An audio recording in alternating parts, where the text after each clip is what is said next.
Baik Bapak Ibu, pada kesempatan kali ini kita akan membahas soal tentang layanan kesehatan bagian pertama. Nah, di bagian pertama ini akan dibahas soal dari nomor 1 sampai soal nomor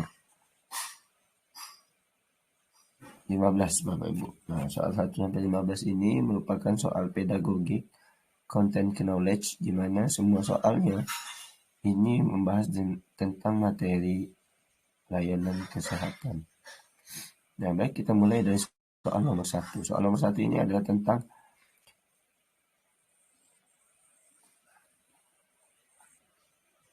bisa kita baca di situ ya Bapak Ibu. Nah, yaitu soal mengenai faktor dalam meningkatkan komunikasi terapeutik. Dalam menangani pasien yang berasal dari berbagai budaya, perawat Andi berusaha memahami latar belakang budaya setiap pasien dan menyesuaikan pendekatan komunikasinya agar sesuai dengan nilai dan kepercayaan mereka. Faktor apa yang dipertimbangkan Andi dalam upaya meningkatkan komunikasi terapeutik? Nah, soal ini menanyakan apa yang dipertimbangkan perawat Andi dalam meningkatkan komunikasi terapeutik dengan pasien dari berbagai budaya. Mana kata kuncinya adalah latar belakang budaya, bagaimana komunikasi dan nilai dan kepercayaan. Yang A, faktor lingkungan. Nah, faktor lingkungan sebenarnya penting Bapak Ibu, tetapi tidak langsung berkaitan dengan komunikasi terapeutik.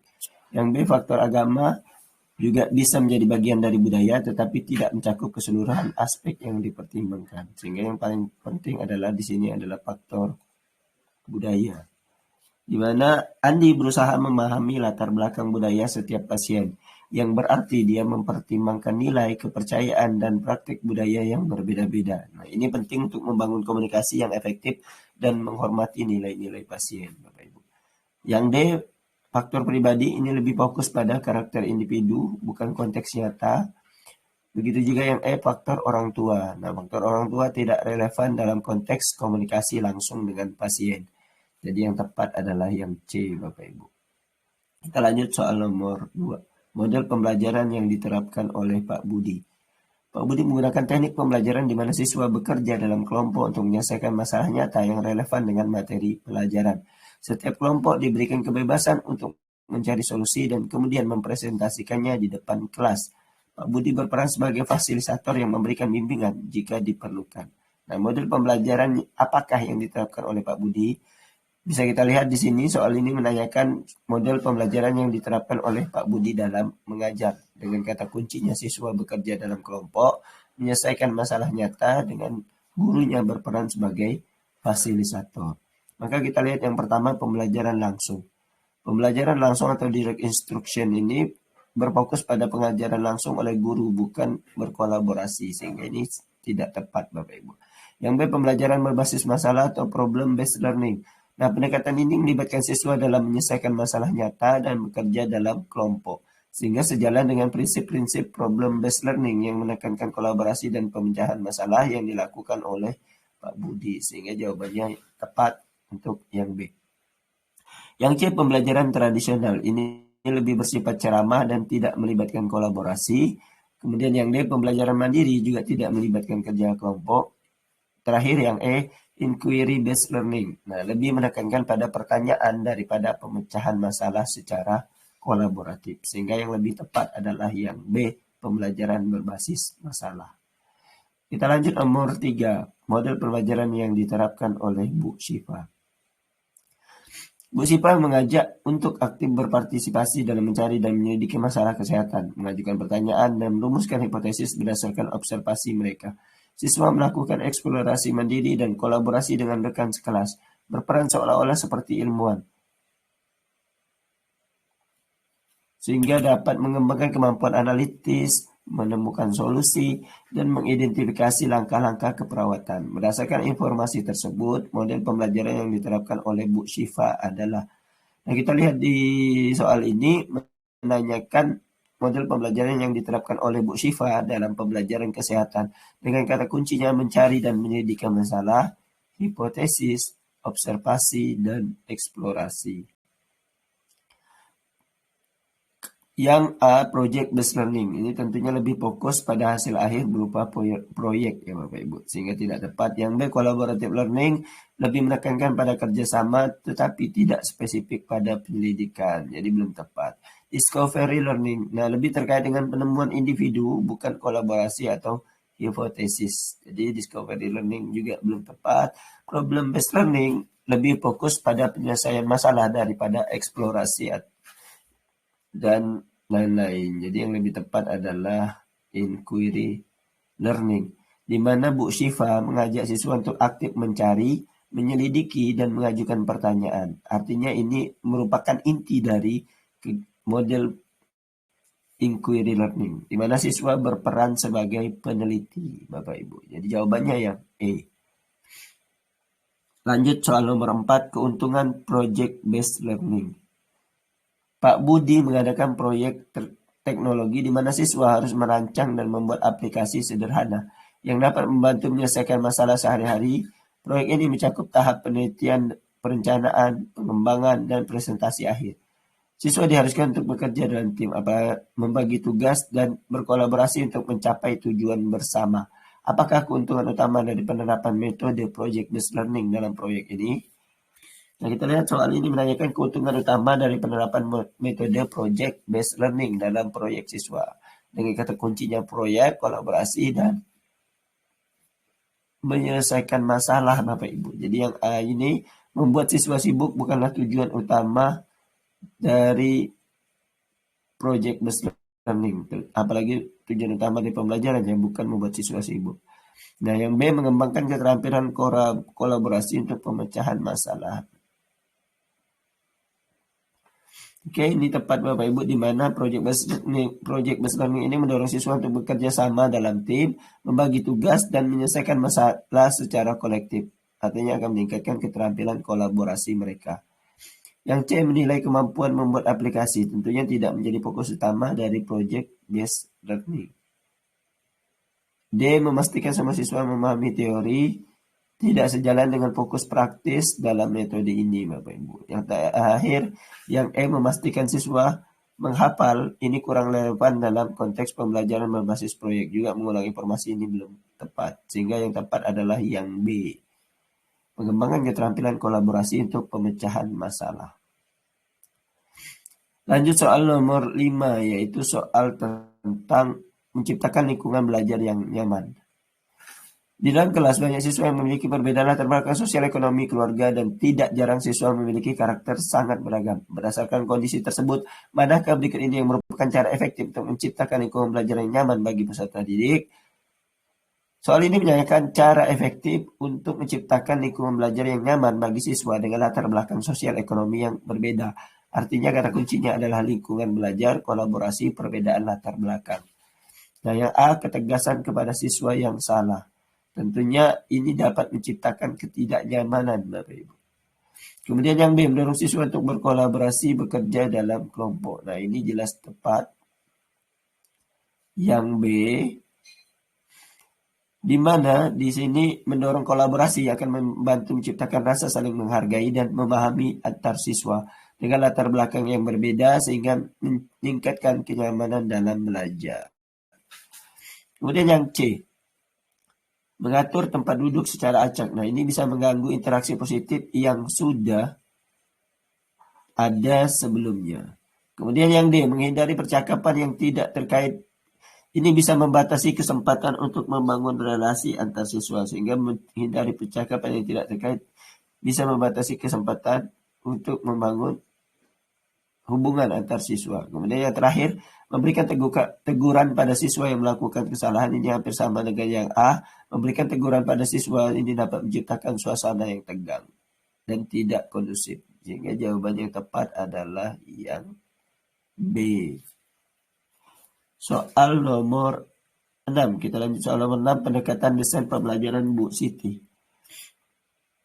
Bu Siti adalah seorang guru yang akan mengajarkan suatu materi. Dia merancang rencana pembelajaran yang mencakup tujuan pembelajaran, langkah-langkah pembelajaran yang terperinci, dan penilaian yang relevan. Selain itu, Bu Siti menjelaskan konsep dasar sebelum melanjutkan ke topik yang lebih kompleks, serta memastikan setiap siswa memahami materi sebelum melanjutkan materi berikutnya. Berdasarkan kasus tersebut, pendekatan apa yang digunakan oleh Bu Siti dalam desain pembelajarannya. Nah, kita lihat di sini soalnya menanyakan pendekatan yang digunakan oleh Bu Siti dalam merancang pembelajaran. Maka pembelajaran yang dirancang Bu Siti tersebut adalah pembelajaran terstruktur dan berurutan. Untuk yang A ini Bapak Ibu benar, karena di sini Bu Siti merancang rencana pembelajaran yang mencakup langkah-langkah terperinci dan memastikan pemahaman siswa sebelum melanjutkan ke materi berikutnya. Artinya ini menunjukkan pendekatan yang terstruktur dan mengikuti urutan logis. Sementara yang B, pembelajaran acak dan tidak berurutan, ini bertentangan dengan cara Bu Siti mengatur materi, Bapak Ibu. Kemudian yang C, pembelajaran fleksibel dan bebas, tidak sesuai juga dengan pendekatan sistematis yang digunakan oleh Bu Siti pada deskripsi soal ini.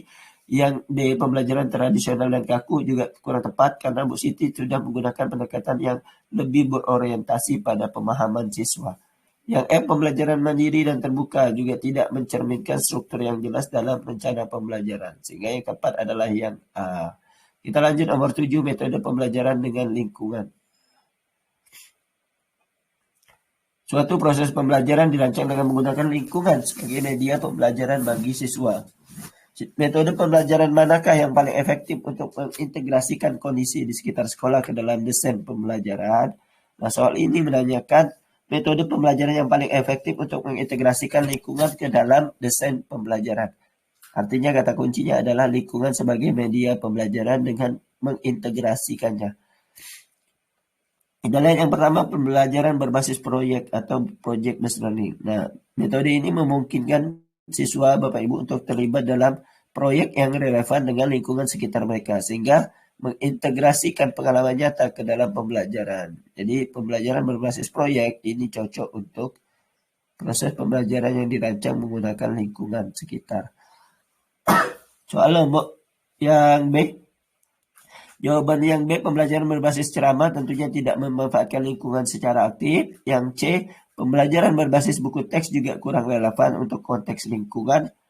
Yang D, pembelajaran berbasis hafalan tidak mendorong penggunaan lingkungan juga. Yang E, pembelajaran berbasis masalah. Sebenarnya ini juga berguna Bapak Ibu untuk problem based learning, namun tidak seefektif project based learning dalam konteks ini, yaitu dalam memanfaatkan lingkungan. Selanjutnya nomor 8, menentukan sumber belajar yang tepat. Banyak contoh sumber belajar yang sesuai dengan pembelajaran, misalnya buku teks, video tutorial, bahan praktek, akses ke internet, dan lembar kerja siswa. Bagaimana cara menentukan sumber belajar yang tepat untuk digunakan dalam pembelajaran? Nah, kita lihat yang A, memilih sumber belajar yang populer saja di pasarannya. Ini tidak menjamin kesesuaian Bapak Ibu dengan kebutuhan pembelajaran yang akan kita gunakan. Yang kedua, menggunakan sumber yang sudah ada tanpa pertimbangan lain. Dan menggunakan sumber tanpa pertimbangan ini tentulah tidak efektif. Yang C, memilih secara acak dari berbagai sumber yang ada. Ini juga tidak menjamin relevansi sumber belajar dengan materi yang akan diajarkan. Dan menyesuaikan dengan tujuan pembelajaran, karakteristik siswa, konteks lingkungan belajar. Jelas yang D ini yang paling tepat Bapak Ibu, di mana memilih sumber belajar ini harus didasarkan pada kesesuaian dengan tujuan pembelajaran, kebutuhan siswa, agar pembelajarannya lebih efektif dan sumber belajar yang digunakan juga lebih efektif dalam proses pembelajaran. Yang E, fokus pada teknologi terbaru. Nah, ini tidak selalu menjamin efektivitas Bapak Ibu dalam konteks pembelajaran, sehingga yang paling tepat adalah yang D. Soal nomor 9. Soal nomor 9 yaitu sumber belajar untuk meningkatkan keterampilan berbicara. Pak Udi adalah seorang guru bahasa Inggris yang ingin meningkatkan keterampilan berbicara, speaking skill siswanya. Untuk mencapai tujuan tersebut, ia mempertimbangkan beberapa sumber belajar. Manakah dari pilihan berikut yang paling tepat untuk tujuan tersebut? Kita lihat pertama, soal ini menanyakan sumber belajar yang paling tepat untuk meningkatkan keterampilan berbicara siswa. Yang pertama, buku teks. Tentunya buku teks ini lebih berfokus pada teori dan tidak mendukung praktek berbicara. Yang B, artikel jurnal juga tidak memberikan pengalaman langsung dalam berbicara, Bapak Ibu. Yang C, aplikasi pembelajaran bahasa seperti Duolingo yang menyediakan latihan berbicara interaktif. Nah, aplikasi ini menawarkan latihan berbicara yang interaktif Bapak Ibu dan dapat membantu siswa berlatih keterampilan berbicara secara langsung. Maka jelas ya yang C ini tepat, Bapak Ibu. Kita lihat kenapa yang D bukan. Tes tertulis ini lebih fokus pada pemahaman tata bahasa, bukan keterampilan berbicara. Terakhir, les privat. Nah, les privat ini bisa saja bermanfaat, tetapi tidak selalu dapat diakses oleh semua siswa, karena ini lesnya berbentuk pribadi. Lanjut, kita soal nomor 10. Meningkatkan kemampuan berpikir kritis. Kemampuan siswa sangat beragam, ada yang aktif dan ada juga yang pasif. Ada kecenderungan bahwa siswa yang aktif akan menjadi dominan. Berdasarkan kondisi tersebut, bagaimana seorang guru dapat menggunakan komunikasi untuk meningkatkan kemampuan bernalar kritis siswa? Nah, kita lihat di sini soalnya menanyakan bagaimana seorang guru dapat menggunakan komunikasi untuk meningkatkan kemampuan bernalar kritis siswa. Di mana kata kuncinya adalah komunikasi, pertanyaan, dan bernalar kritis. Nah, yang A memberikan jawaban langsung. Tentunya memberi jawaban langsung ini tidak mendorong siswa untuk berpikir secara kritis. Yang B mencegah diskusi yang beragam. Terhadap perbedaan pendapat ya. Ini menghambat pengembangan pemikiran kritis juga Bapak Ibu. Kemudian yang C membatasi waktu diskusi. Ini juga mengurangi kesempatan untuk berpikir secara mendalam. Memberikan buku bacaan di dalam kelas. Dan tentulah tidaklah cukup yang D ini untuk memicu diskusi yang mendalam. Maka jawaban yang tepat adalah mengajukan pertanyaan terbuka yang menantang siswa untuk berpikir lebih dalam. Nah, yang E ini Bapak Ibu, pertanyaan terbuka akan mendorong siswa untuk berpikir kritis dan mengeksplorasi ide-ide yang meningkatkan kemampuan bernalar mereka. Jadi yang tepat itu adalah yang E. Soal nomor 11, jenis metode penilaian berpusat pada peserta didik. Penilaian dalam bentuk kumpulan hasil karya siswa yang disusun secara sistematis yang menunjukkan upaya, proses, hasil, dan kemajuan belajar yang dilakukan siswa dari waktu ke waktu.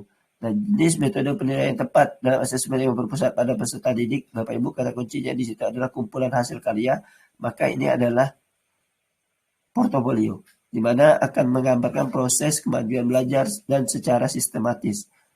Karena portofolio ini adalah metode penilaian yang mengumpulkan hasil karya siswa secara sistematis dan menunjukkan upaya serta kemajuan belajar mereka dari waktu ke waktu. Sehingga ini sejalan dengan pendekatan yang berpusat pada siswa yang menekankan proses dan hasil belajar. Sementara yang A itu Bapak Ibu tes pilihan ganda tentulah lebih bersifat kuantitatif dan tidak mencerminkan proses belajar. Ujian tertulis yang B juga biasanya hanya menilai hasil di satu titik waktu saja. Yang D, penilaian berdasarkan kehadiran tentulah tidak relevan untuk menilai proses atau kemajuan belajar siswa. Yang E juga ujian formatif, juga lebih terfokus pada hasil daripada proses yang sistematis, Bapak Ibu. Sehingga jawabannya adalah yang C. Nomor 12, tujuan penggunaan penilaian diri oleh Bu Sari. Bu Sari mengajar mata pelajaran kebutuhan dasar manusia dan meminta siswa untuk melakukan penilaian diri telah menyelesaikan setiap tugas menulis. Siswa harus mengisi lembar penilaian diri. Bu Sari kemudian menggunakan penilaian diri ini sebagai dasar untuk diskusi one on one dengan masing-masing siswa untuk membantu mereka meningkatkan keterampilan menulis siswa. Apakah tujuan utama dari penggunaan penilaian diri dalam tugas menulis oleh Bu Sari? Nah, soal ini menanyakan tujuan utama dari penggunaan penilaian diri dalam tugas menulis oleh Bu Sari. Artinya kata kuncinya penilaian diri, diskusi one on one, meningkatkan keterampilan menulis. Yang A membandingkan hasil tulisan siswa satu sama lain tentulah tidak menjadi tujuan penilaian diri Bapak Ibu. Yang B menilai kemampuan mengoreksi kesalahan orang lain, ini tidak relevan dalam konteks ini. Yang C mengukur pengetahuan faktual siswa tentang konsep kebutuhan juga tidak sesuai dengan tujuan penilaian diri. Yang tepat adalah yang D, membantu siswa mengidentifikasi kekuatan dan kelemahan mereka dalam menulis. Artinya penilaian diri memungkinkan siswa untuk merefleksikan kemampuan mereka dan mengidentifikasi area yang perlu mereka perbaiki. Artinya yang menjadi fokus utama dalam diskusi untuk meningkatkan keterampilan menulis. Sementara yang E meskipun bisa membantu Bapak Ibu, yang E ini menghubungkan pembelajaran dengan pengalaman pribadi, namun fokus utama di sini adalah pada keterampilan menulisnya. Sehingga yang E ini juga belum tepat. Dan lanjut nomor 13. Bu Tuti menggunakan jurnal refleksi mingguan. Nah, nomor 13 ini berarti jenis penilaian yang diterapkan oleh Bu Tuti. di mana siswa menuliskan tentang apa yang mereka pelajari, kesulitan yang mereka hadapi, dan strategi yang mereka gunakan untuk mengatasi kesulitan tersebut. Bu Tuti memberikan umpan balik pribadi pada jurnal ini untuk membantu perkembangan belajar siswa. Apakah jenis penilaian yang diterapkan oleh Bu Tuti? Soal ini jelas menanyakan jenis penilaian yang diterapkan oleh Bu Tuti melalui jurnal refleksi. Artinya ada jurnal refleksi, umpan balik pribadi, dan perkembangan belajar. Apakah ini penilaian diagnostik untuk yang A? Jelas bukan. Ini biasanya dilakukan sebelum pembelajaran untuk mengidentifikasi kebutuhan siswa, bukan untuk umpan balik. Kemudian yang B, penilaian sumatif. Jelas ini juga bukan, karena ini dilakukan di akhir proses pembelajaran untuk menilai hasil secara keseluruhan. Jadi ini tidak tepat, Bapak Ibu. Nah, yang tepat adalah penilaian formatif, yang C. Di mana penilaian formatif bertujuan untuk memberikan umpan balik dan membantu siswa dalam proses belajar. Seperti yang dilakukan Bu Tuti dengan memberikan umpan balik pada jurnal refleksi siswa. Jadi ini adalah penilaian formatif yang C. Yang D, penilaian standar. Ini lebih terkait dengan standar tertentu dan tidak mengacu pada umpan balik pribadi, Bapak Ibu. Kemudian yang E, penilaian adaptif juga menyesuaikan dengan kebutuhan individu siswa, tetapi tidak sesuai dengan konteks jurnal refleksi. Sehingga yang tepat adalah yang C, penilaian formatif. Nomor 14, metode penilaian yang diterapkan oleh Bu Sari. Nah, Bu Sari selalu mengajak siswa untuk berpartisipasi dalam proses penilaian dengan memberikan umpan balik kepada teman sekelas mereka. Selain itu, Bu Sari menggunakan berbagai metode penilaian seperti proyek, presentasi, dan portofolio untuk memahami kemampuan siswa secara lebih komprehensif. Apakah metode penilaian yang diterapkan oleh Bu Sari tersebut? Nah, jelas penilaian yang dinilai adalah penilaian berbasis kinerja. Mengingat metode ini melibatkan siswa dalam penilaian dengan menerapkan berbagai metode seperti proyek dan presentasi. Artinya yang mencerminkan kemampuan nyata siswa dalam konteks yang lebih komprehensif secara menyeluruh. Kemudian, kenapa yang B tidak tepat? Penilaian formatif ini lebih terfokus pada umpan balik selama proses belajar, bukan pada metode penilaian yang beragam. Kemudian yang C, penilaian tradisional juga cenderung lebih bersifat kuantitatif dan tidak melibatkan partisipasi aktif siswa. Yang D, penilaian sumatif. Jelas ini hanya menilai hasil akhir, bukan proses yang berkelanjutan. Terakhir, penilaian acak. Tidak mencerminkan metode sistematis yang diterapkan oleh Bu Sari, Bapak Ibu. Sehingga yang tepat adalah yang A. Nah, soal terakhir pembahasan di pembahasan soal yang pertama ini, Bapak Ibu, ada soal nomor 15, di mana soal nomor 15 ini adalah cara pemberian umpan balik yang konstruktif. Seorang guru memiliki kebebasan untuk memberikan umpan balik kepada hasil ujian peserta didik. Bagaimana cara pemberian umpan balik yang konstruktif dan dapat mendukung asesmen yang berpusat pada peserta didik? Nah, soal ini menanyakan cara yang tepat untuk memberikan umpan balik yang mendukung asesmen berpusat pada peserta didik. Dengan kata kunci umpan balik konstruktif, asesmennya berpusat pada peserta didik. Kita lihat yang A, memberikan kritik di depan kelas. Tentunya ini dapat memicu rasa malu dan tidak mendukung pembelajaran, Bapak Ibu. Jadi yang A tidak tepat. Yang B, setelah ujian menempel nilai siswa dibanding. Menempel nilai dibanding tidak memberikan umpan balik yang konstruktif, Bapak Ibu. Yang C, memberikan panduan yang jelas untuk memperbaiki pekerjaan siswa. Nah, ini benar, Bapak Ibu, di mana yang C ini adalah pemberian umpan balik yang konstruktif. Artinya harus mencakup panduan yang membantu siswa memahami bagaimana cara memperbaiki pekerjaan mereka yang mendukung perkembangan belajar mereka. Yang D, fokus pada kesalahan siswa, tentunya tidak memberikan solusi untuk perbaikan. Begitu juga yang E, mengumumkan nilai di kelas, ini juga tidak memberikan umpan balik yang mendukung perkembangan siswa. Nah, demikian Bapak Ibu pembahasan soal yang pertama, bagian pertama ini untuk soal layanan kesehatan. Nanti akan kita lanjutkan di bagian kedua dari soal nomor 16 sampai 25. Terima kasih. Wassalamualaikum warahmatullahi wabarakatuh.